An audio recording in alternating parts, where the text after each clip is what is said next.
Well, folks, I'm back with another Sunken City card review. There are no cards due out tomorrow, and a pretty big batch got revealed earlier today. So I'm circling back for a second review, kicking it off here with the Asharan Mooncatcher. This is another one of these sunken cards, as is every card in this video. This one's a 3-mana 4/2 mech with Divine Shield and Battle Cry. Put a Sunken Mooncatcher on the bottom of your deck. The Sunken Mooncatcher is a 3-mana 4/2 mech, Divine Shield, and Battle Cry. Summon a copy of this. So a bunch of bodies here bundled into the Asharan Mooncatcher, and they're all a pretty nice stat alignment here for Divine Shield. They got that Goody 2 Shield stat line, which I find has been pretty successful. Goody 2 Shields got played a little bit in the day, and still feels like a card that's like significantly impactful on board, either taking good trades or just being an annoying threat at 4 attack can really pump out some damage. And then also for this one, you've got this big sunken upside, because clearly the Sunken Mooncatcher summoning a copy of itself, that is a lot for 3 mana. 2 sticky Divine Shield, 4 attack threats like that. Plus, with that wording, it scales up with any kind of hand buff action. So you pump those stats up, it's going to summon a copy with matching stats. So it can get pretty big pretty fast if you're hand buffing it. We also already saw the mech revealed earlier in this expansion that could add its stats to this, making it a 6/4 while dredging it out of the deck. That is actually pretty insane, getting 2 6/4s for only 3 mana. So you're seeing this mech dredge draw package come together between the Colossal and a few of these other cards. And, it's not going to be a full mech deck perhaps all in its own right, but combined with other sort of Divine Shield and buff and tempo paladin synergies, this looks like a really nice piece of that puzzle. And I actually kind of think this card's pretty okay at a base level. A lot of these sunken cards don't feel great on the front half. I don't hate this one on the front half, and then the back half has some major upside too. So Asharan Mooncatcher looks really good to me. Next up here is the Asharan Scroll, and it's 1 mana spell for Shaman. It's going to discover a Fire, Frost, or Nature spell and put a Sunken Scroll on the bottom of your deck. The Sunken Scroll is nuts. 1 mana, add a Fire, Frost, and Nature spell from your class to your hand. So up front, you get to pick 1. Just discover a spell. That's frankly not terrible. And then the back half of this is a lot of value. 3 cards in 1. Both of these can also help you fuel the sort of spell school multi-caster package we're seeing thematically across a handful of Shaman cards, and with multi-caster itself often played in Shaman. This is looking like it's coming together as its own sort of archetype. I'm going to call it School Shaman because I think it's funny, but I like this card. Pretty cheap front half, discovering a spell, just slotting this into a turn, filling your mana, finding that tool you need, whether that's burst damage, removal, whatever it is, that's nice. And then you got this cool sunken upside. You've also got Scalding Geyser, the dredge card for Shaman, another cheap way to dredge, and dredging into the Sunken Skull just gets you a lot of resources. And that could be fuel for something like a Quest Shaman. They've tended to need those sorts of reloads, and finding burst damage and doubling up on all these spells could go kind of crazy there. But also, if you just need a lot of spells and need a lot of burst damage, need a lot of stuff, this is going to find you ways to either fill in the mid game until you get to the kind of burn burst damage package, or just find you pieces for that multi-caster. The new Wrathspine Enchanter that cheats out a Fire, Frost, and Nature spell could be another way to go here. Seems less consistent, but it's all adding up pretty nicely. And then you've also got Radiance of Ashara, the legendary, that's just, again, buffing all of these different cards in its own right. So I think this card helps fit into that School Shaman package pretty well, and it's just a lot of stuff for not a lot of mana, which can be a successful recipe. So next up here is the Asharan Ritual for Priest, a 4-mana spell. Silence a minion and summon a copy of it. Then put a Sunken Ritual on the bottom of your deck. That one's also 4 mana, silences a minion, and summons 2 copies of the minion, which is basically a duel's signature treasure. Now, how do you use these? Well, you can use these on your own minions. If you're running like a Silence Priest package of old, play a big thing that can't attack, silence it off, get a copy, you're off to the races. Alternatively, you can actually silence your opponent's stuff as well. You will get a silenced copy of the minion. You will not get a fresh one if it works like it does in duels anyway. And unlike the Nameless one, where you get a 4/4 version that wasn't silenced, in this case, it's going to be silenced. But might still be worth it if you need to deal with their threat and just get some tempo back, some stats on board. That's fine, even if they're not, using whatever keyword. And then the back half of this is like, that's awesome. Get 3 minions, basically. 4 mana, summon a couple things, even if they're just stats, could still be meaningful. That said, this is going to be really hard to use, I think. 4 mana to commit to a single silence is a lot. I think the back half of this, the Sunken Ritual, is okay, but it's just hard to find use cases where this is going to be really good, and you really want to commit to running all this in your deck. It just seems like it's going to be a pretty awkward tool. And I don't think Silence Priest works. Priest has better ways to deal with your opponent's stuff if you're using it in that direction. And if you're making copies of things, historically Priest has liked them to have effects, not be silenced. So I don't think that just big stat push that this might provide in ideal scenarios is something Priest is particularly keen to do, nor do I think this is a particularly efficient way to achieve it. All right, next appears the Asharan Scavenger for Warlock. Little 3 mana 3/4 Murloc. Battlecry put a Sunken Scavenger on the bottom of your deck. The Sunken Scavenger is a 3 mana 3/4 Murloc.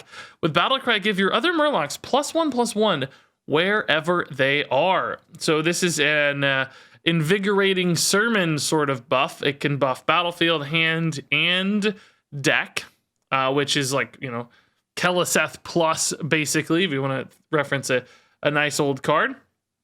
So clearly, if you get that down early in the game, that's a lot of stat upside. Now, typically, the way this would work in a perfect curve scenario is you'd play the Asharan Scavenger on 3. There's the new 4/4 Dredge Murloc that you can play on turn 4, and then follow that up with the Sunken Scavenger immediately. And remember, it costs health, not mana in that case. So it's really going to be a 3/4 and a 5/5 on turn 4 if that works out perfectly. And then any other future Murlocs or stuff that's left behind, stuff in hand, is also going to be buffed. I think that's pretty good, honestly. But you have to hit, I think, that precise curve to make this feel good. Any other time, if you don't dredge it soon enough, or if the curve's a little off, or if this comes down even a turn or two later, if you're not using Bloodscent Vilefin's health cheat to get it out right away, I think it's going to be too slow. Even like Keleseth these days, I don't know if he's even a card that would be particularly competitive in standard format. It might just take too long, and you'd need too many minions and too much commitment to Murlocs in particular, since this only affects Murlocs. You're asking a lot of this card, and you're asking it to happen in the mid game, basically, when a lot of decks are already going to be ahead of you. You've kind of just played a 3/4 on 3, which is okay, but not exciting these days. Everybody else could be playing Divine Shield minions and crazy stuff. So you're just sitting there with your 3/4, and you've kind of fallen behind for this upside. And the upside takes a while to put into play. You have to spend a lot more mana to start to realize those stats. Those stats have to be able to attack to get actual value out of their stats. So you're kind of putting a 2 or 3 turn clock on the bonus from the Sunken Scavenger, which might just turn things around too slowly. It's crazy to say that. And 2 or 3 years ago, I'd think, oh my God, what? Now I don't think this is going to come down fast enough. Yes, some games, if you hit it exactly 3/4, I think it'll be fine. Most games that won't happen, and therefore this is going to be hard to succeed with. Plus, you just need a lot of Murlocs to make it good, and I think that's going to be a problem too. Moving on here to the Asharan Trident for Warrior. It's a 3 mana 3/2 weapon. So basically, Fiery War Axe post its nerf from way back in the day. And Death Rattle, put a Sunken Trident on the bottom of your deck. The Sunken Trident is also a 3 mana 3/2, but it reads, after your hero attacks, deal 2 damage to all enemy minions. So a little bit of an AoE boiled into the Sunken Trident there to help you deal with some of your opponent's boards. That said, I don't think this card gets there fast enough. Fiery War Axe is not great anymore. So the Asharan Trident itself, you're going to attack with it twice. Maybe you go face a couple times, clear 1 minion or something if you're lucky. You're not going to feel great about that play. It's going to be mediocre at best, I think. Then you got to work for the Sunken Trident, which is good. Like, obviously, that's a good weapon. But it's coming down a little later in the game. Is the 2 damage actually going to keep up that well? You start to wonder, how does this compare to other successful AoEs Warriors had in the past? I think fairly unfavorably. A lot of them had better upsides for decks that really cared about controlling the board. Think about like a Ranker, for instance. I think that does a lot more for you than a Sunken Trident would. So are you really going to be able to make room for this in comparison to a card like Rancor? You need a certain amount of AoE to go into your deck, but I just don't feel like this is going to be at the top of the list. And I don't think the weapons themselves are exciting enough either. So, you know, adding extra cards into your deck kind of matters a little bit for a control warrior to just have a little extra depth there, but I think there are probably going to be better ways to do that too, with Colossal Shuffling or even Kazakhstan still. So all in all, this just feels a little bit underwhelming. I don't think there's really a need for this card as far as I can tell. And then finally here, the Asharan Saber for Hunter, a 4-mana 3/3 beast with Rush, and Death Rattle put a Sunken Saber on the bottom of your deck. The Sunken Saber is a 4-mana 3/3 with Rush, and Death Rattle summon a beast from your deck. So create a little chain here, basically, that ends up with you summoning a random beast from your deck. I think theoretically in a big beast Death Rattle package, you could end up summoning a pretty nice beast off of the Sunken Saber. The problem is this is a little bit counter-synergistic with itself, because if you're running Asharan Sabers, those are beasts in your deck that I think aren't really great results. Yes, they'd kick off another chain, but it takes a little work and time for that chain to resolve into the end result you're looking for, which is probably the big payoff beast. And I don't think the 3/3 Rush here is particularly competitive at 4 mana. That feels like it's not going to keep up especially well. So I think you're kind of putting a lot of work into this with some iffy results and counter-synergistic results. If this wasn't a beast, I think it would actually almost be better so that the other one wouldn't risk messing up your chain.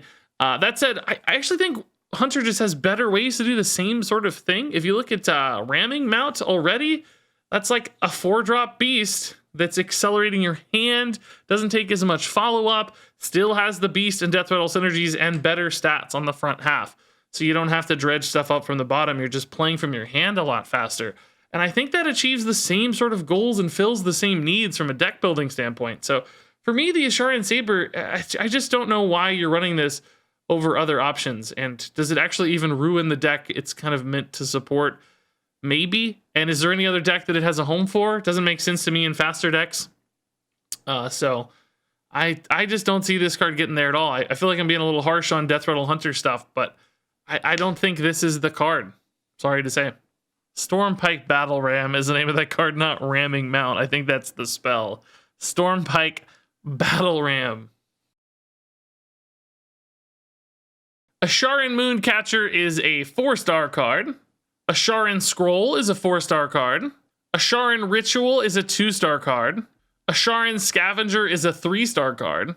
Asharan Trident is a 2-star card. Asharan Saber is a 2-star card. And yeah, there you go. That wraps it up for this particular review. A little bit of a mixed bag. I liked a couple of these pretty well. Others I just aren't seeing the home for. Curious what you guys think about this Murloc. This is the one I was torn on the most. It seems like such a big effect, and it's so nice on curve with its 4-drop, but is that just a little bit too conditional? Remember, cards don't only have perfect scenarios. They also have to be played sometimes when the stars don't align.